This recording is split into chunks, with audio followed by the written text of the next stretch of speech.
Hey, welcome back to Stigma Game Review. Today we're going to talk about the review of Alan Wake, a psychological thriller for the Xbox 360. The first category, gameplay, was strong in my opinion. I felt the unique elements there it was very much the psychological thriller as it's been advertised. It took about 5 years in the making for this thing to come out, and they promised a lot as it was coming, and I thought that it delivered as far as the mystery element of the game and searching through the vast open world to find enemies and pick up some weapons. I thought was strong. Overall, I gave it a 16 out of 20. I gave it a 17 out of 20. I don't think that they've perfected the third-person shooter yet, man. And I know that you've got some theories on what would make that perfect, but for me, I think that the third-person element became cumbersome at certain points of the game when you needed a quick turnaround and you needed these kinds of things. Sure. It also, I think that I guess give or take, I would totally take the third person in this game because there were moments that were simply just terrifying. Absolutely. That you wouldn't have gotten without the third person element, but at the same time, it was kind of a cumbersome controlling, sequence for me. So you felt that the controls weren't all that they needed? They weren't all that they needed to be, but at the same time, I know this sounds like I'm kind of being contradictory. I just think that there hasn't been a game yet that's perfected the third person. Sure, and I totally have feelings, as you know, about that. The big negative I thought as far as gameplay is that over the passage of time, the elements of the levels and the enemies themselves, I thought that they kind of got stale at the end. Repetitive of the game, and so that was my biggest markdown for gameplay. My biggest markdown for gameplay was the ending. Right. I'm not going to give her any spoiler alerts, whatever. But as you'll hear us talk about, this game is super rich with story, and it goes through. And the end battle was just. It was. It was disappointing for us. For us. Let's see. The one thing about the gameplay that I loved, that I also thought was original, was the flashlight mechanic. Yes. How it works in the game is you have to shine a flashlight beam. And then once you shine that flashlight beam on long enough, then you can shoot them because the flashlight weakens them, and which I just thought was just super neat. And it's not it's just light in general. I thought that really went well. Your flashlight was your bread and butter. If you lost your flashlight, you were completely vulnerable. Right. It was a good part of the game. Yeah, I think I would have liked more puzzles in that game. I would absolutely agree with you. Puzzles would have fit well into Alan Wake. Yeah, because it's a strong mystery game. Right. Yeah. So there weren't very many puzzles. There's a few kind of button sequences, but other than that, there wasn't really any puzzles. One other thing with gameplay is I think we've talked about this. I think we'd recommend that you start it and you play through it on hard. Yes. To go through it. That's what we thought.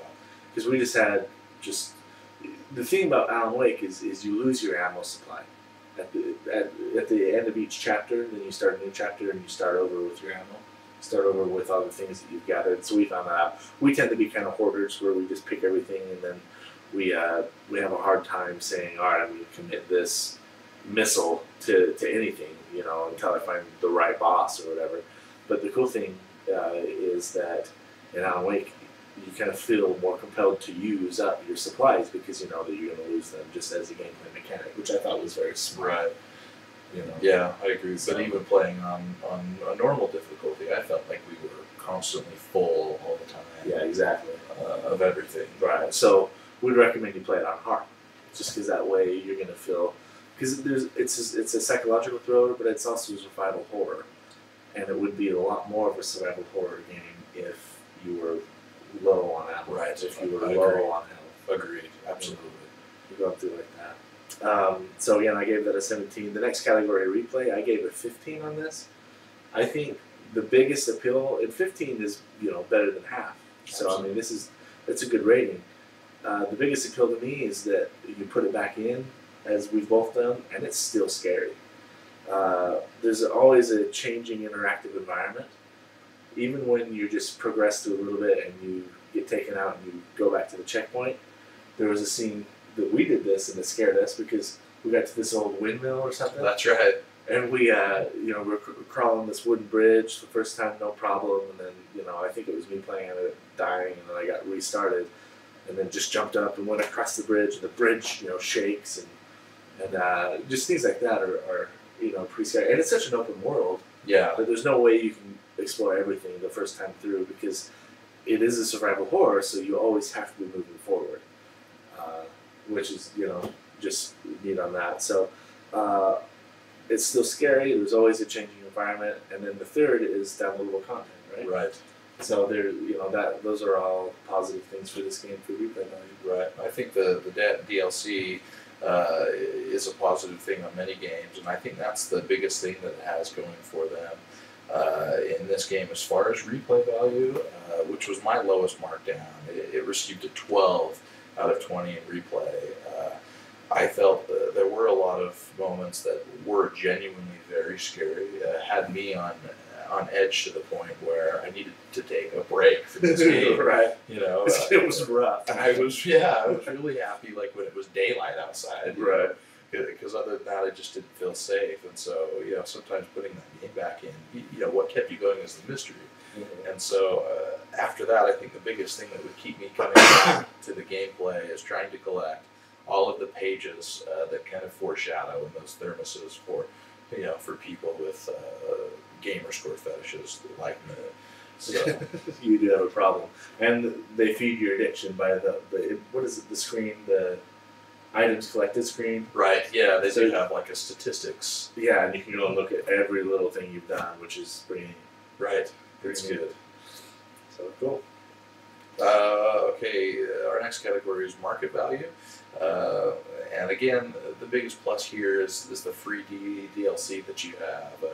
With the copy that we got, came home and inside with the instruction booklet, you've got already from Microsoft a thing that you can redeem your DLC, the first one I think, which just came out 2 days ago, for free. And so that's going to be good. I'm looking forward to play that. But what marks it down for me again is just my replay issues, and so I might say, maybe don't go and buy a $60 copy, but look for one that has maybe been used that you can trade in a couple of your old games for. Right. I gave it a 15 on that as well, just because I mean it's a great game, and but at the same time, you might want to just buy a used copy of it, right? At that sense, I think that 5 years in development, I think that they want to charge you $100 or $150 for this game. So I think that they were just really committed to this game for years and years and years. But and $60 is a fair price. But it's not receiving a perfect score because it isn't, the most bang for your buck here. But it is, anything over a 10 in my book. When I say that it's over a 10. Feel free to go buy it. You're not going to be disappointed. Absolutely. But it might not get the same replay value as some of these other games. Sure. You might not be spending as much time in your console or on your PC. So the next category we have is the storyline. I actually gave this a 20 plus. I can't give it more than 20. But I just think that as far as games go, you're not going to find a game that is richer in story content or more thrilling. I just think that the way that this game is written, it takes you into the world of Alan Wake. It takes you into the world of Bright Falls, and it really does. Each of the, I think, 5 or 6 chapters, and each of them start, at a monumental place in the storyline, and each of them end with a thrilling kind of adventure. And they do it kind of like a, previously on Alan Wake, like it's a modern, show or whatever, and they have modern, really neat music in between, and it really kind of gives you kind of this kind of zen coffee house jive feel, like you're like you should be playing it on a Mac or whatever. Right. But anyway, I just thought it was really rich and thrilling, the storyline, and I thought that the letters that you picked up that game were done very well. This is a common complaint that I have in a lot of games, in that they force feed you the plot, and they force feed you little nuggets of storyline in a way that you can't focus on them, or that you don't really want to focus on them. They become so strenuous, that you have to, that you actually would have to pull up a letter and like read it. In Alan Wake, you pick up a letter and you have the option, you just a shortcut on the control, just brings the letter full screen. He reads it with you as you read it along, so you can read it as fast as you want. You can close it and it'll continue to read to you if you just don't want to focus on it. But these pages are very rich in foreshadow, and they're very rich in storyline. So I mean, they're worth your time to just enjoy them. Yeah. And they never felt like a burden to me. Whenever I saw one, I was excited rather than, oh, I need to avoid this or I need to pick it up for the achievement or whatever. They were always a fun part of the game was reading up on the story. It was just, again, super rich and thrilling. I agree. I think that this is one place where we can completely agree 100%. You can't give it more than 20, but this is a game that is A++ on story. It just it doesn't get better. And again, those pages were so seamless, much better than other games that we've played that kind of have that kind of element. But yeah, the gameplay and the mystery of it, trying to figure out where you are, some of those mysteries. I think that the funnest thing for me was that it plays just like you're watching a film. You mentioned these episodes and things like that, and so there were a lot of times where I felt comfortable making predictions about who this character would be or what this person would end up, and it was fun to engage in that kind of way. Mm-hmm. And so I thought that was really well done, and the pages again were really fun to discover, and like you said, the foreshadowing really gave clues and kind of laid the ground on what would come to pass.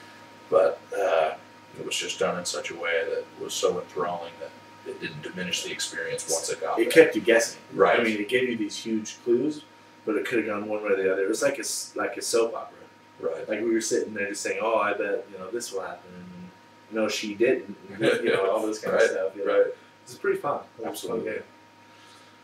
All right. Originality is our last category, and again, it scored pretty high for me, 16 out of 20, and I think that inside the genre of survival horror, they've kind of redid it, to make it a psychological thriller is what they're calling it, and I think that in that way, with the storyline and with the flashlight and a couple of these elements, the game scored high with originality.